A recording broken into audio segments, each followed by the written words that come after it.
NASCAR Cup Series qualifying is officially concluded from Bristol Motor Speedway, and Alex Bowman has won his second pole of 2025. What's going on, guys? It's Daniel, and welcome back to our video. As I just said a second ago, NASCAR Cup qualifying is officially done from Bristol Motor Speedway, a very treacherous qualifying session, and Alex Bowman has won his second pole of 2025.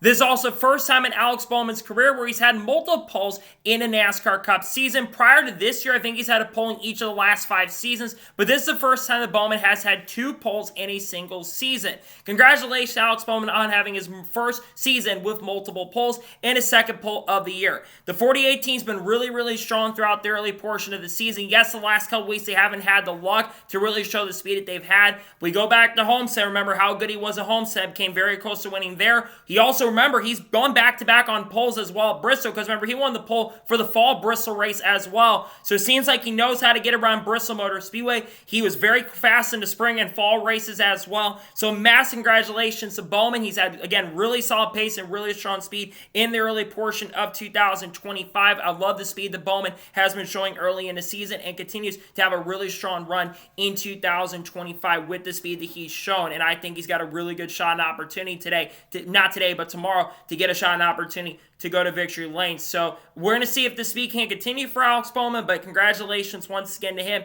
on picking up his second pole of the season. Congrats to him on getting it done.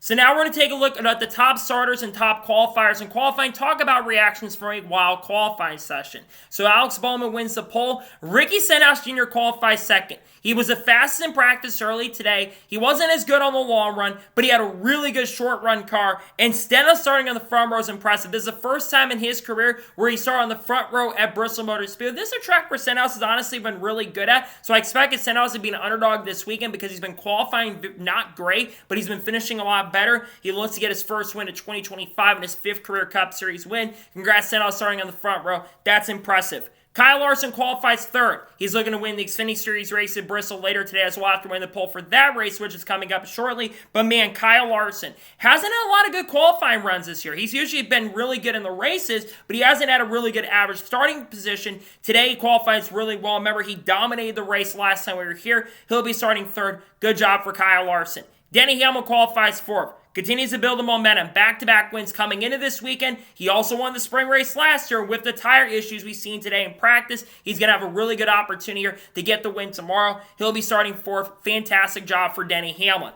Ryan Blaney qualifies fifth. He won the pole for the race last year here. But Blaney, been solid here at Bristol, just sometimes has had some bad luck. He's still looking for his first Cup win in 2025. He's starting in fifth. Fantastic job for Ryan Blaney.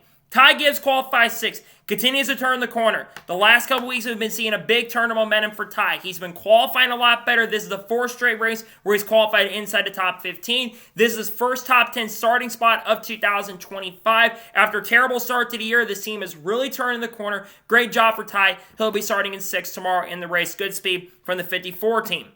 Christopher Bell qualifies 7th. Solid speed from Bell to start inside the top 10. Bell's one of the fastest cars all year. Got a top 5 finish at Darlington. Has had a pole or 2 so far this year. He'll be starting 7th at one of his best tracks. AJ Allmendinger qualifies 8th. Good job from AJ. The 16th team's been showing some really good speed. Has had a lot of momentum early in the year. AJ's had a lot of good runs. He'll start at 8th place. Good job from the 16 car. Carson Osvar qualifies 9th. He's qualified well for a lot of races, but hasn't had the best luck so far early in the season. He's going to have a good chance and opportunity, maybe finishing the top 10, a solid track from historically. He'll be starting 9th, and Justin Haley qualifies 10th. Good job from Haley. Rodney Childers is a crew chief on this car, and we know Rodney Childers knows how to set up a car for track conditions like we saw today. He'll be starting in 10th. Good job for Justin Haley.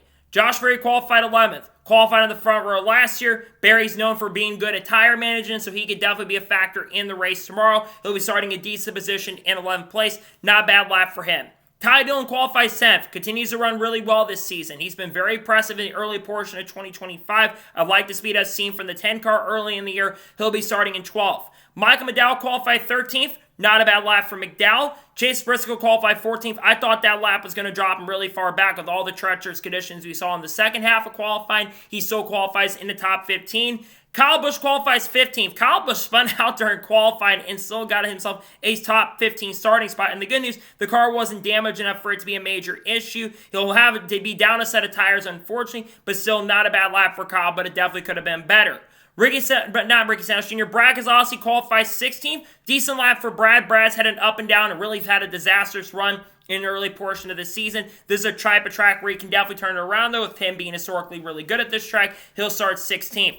Austin Dillon qualifies 17th. Zane Smith qualifies 18th. Jesse Love qualifies 19th. For someone that's making his NASCAR Cup Series debut on one of the toughest tracks on the schedule, not as bad job for Jesse Love. We know he's one of the best prospects out there. He's done a really solid job, all things considered. All 3 RCR cars qualify outside the top 20. Shows that his team has turned the corner a little bit. He'll be starting 19th. Very impressed with the speed from Jesse Love. Chase Sully qualified 20th. He didn't qualify well, but his long run speed in practice today was really good, but you're probably not going to need a long run with all this stuff. Honestly, starting position doesn't fully matter at this point, but it'll be starting 20th.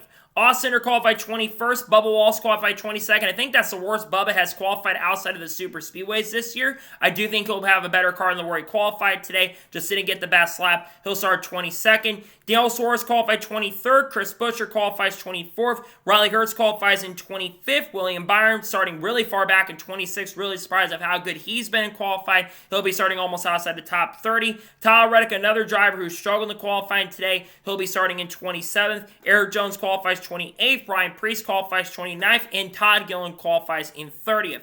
Noah Gragson will start 31st. 32nd starting spot for John Hunter Nemechek. 33rd for Cole Custer. 34th starting spot for Cody Ware. Ross Chastain with a shockingly awful lap today. He'll be starting in 35th. Shane Van Gisbergen continues to struggle in qualifying. He'll be starting in 36th. Corey LaJoie qualifies in 37th. Joey Logano, who spun out and backed into the outside while a little bit, had a ton of damage on the right rear of the car. He'll start 38th. And Josh Flicky will start in last in 39th place. So, that is the starting lineup for the race. Now, what are the expectations of the race tomorrow? Honestly, I cannot tell you who's going to be the biggest factors to win because we don't know how this race is going to go because there is a lot of tire wear, and it's very similar to last year's race. We saw a lot of tire wear in the race, and it was a massive tire management event. So honestly, where you're starting in the race, I don't think is going to matter at the end of the day because I think some of those guys, like Brad Keselowski, like Denny Hamlin starting up front, are probably going to be the guys going for the win. I think guys like Kyle Larson, Alex Bowman, who also finished up front in the race in the spring last year, they're probably going to be factors at the end of the race as well. I look for guys like Josh Berry, maybe even SVG to throw his name in the mix a little bit for a potential top 10 because Shane Van Gisbergen is known to save his tires quite a bit. I do think the tire management is going to be the key. It's so weird, right? Because we've seen tire management not as much in the fall race. We had the craziness in the spring, and then they came back and tested, and there was a little bit of craziness in a test. But then we come back in the fall, and we don't have any sort of tire wear really at all. You can run 200 laps, and the tires are like bricks. Then we come here, and we see a lot of crazy tire fall. Now, I do think there is a chance with the improved weather and the weather getting a little bit warmer tomorrow that we might see a little bit less tire wear, but I still think it's going to be a factor. I thought the race last year, though, was really entertaining and fun, so I'm hoping with the tire conditions that we did see today, I hope it can lead to a really exciting and fun event. I think tires are going to matter. I don't really know who the favorites are to win the race, to be honest with you, because I think that this race could be wide open. We could get a surprise winner in the Cup Series race later today or tomorrow when you guys are watching this. So, that is going to be it for reactions to NASCAR Cup Series qualifying from Bristol Motor Speedway. I want to thank you guys for watching. Please subscribe to the channel, notifications on, so if I win a video, it does go live on my channel. Follow me on Twitter, Facebook, and Instagram, and support me on Patreon as well. Let's go below that and comment your thoughts below on today's video. What are your thoughts on NASCAR Cup Series qualifying? Let me know your thoughts in the comments below. And congratulate Alex Bowman on winning his second pole of 2025. Let me know your thoughts in the comments below. In a couple hours from now, you're going to see reactions from the NASCAR Xfinity Series race in Bristol Motor Speedway. Then tomorrow on the channel, you're going to see the starting lineup video for the NASCAR Cup race at Bristol. You're going to see the race review from the Food City 500, and you might see an SVG video, but I'm not sure at this point. And then on Monday, we're not going to have probably one, but two NASCAR news videos dropping with all news we've missed over the course of the last couple days that we do have to catch up on. And then we should be maybe having an interest video on Tuesday for Rocky. And I do have silly season predictions for 2026 coming out this week. I also do have a video likely on the schedule coming really soon. I got content coming up here like Haley Deegan, Shane Van Gisbergen, Carl Rhodes, Kurt Busch, Kyle Busch, other people like Connor Zilch, Junior Motorsports, Eric Almirola, Chandler Smith, Charlotte Creed, Sam Mayer, Cletus Farley, you name it. We'll be talking about all these people in the coming days and weeks. So anyways, like I said, I want to thank you guys for watching today's episode, and I'll see you guys next time for more great, awesome NASCAR content and other motorsports content on the channel like this. Take care, everybody.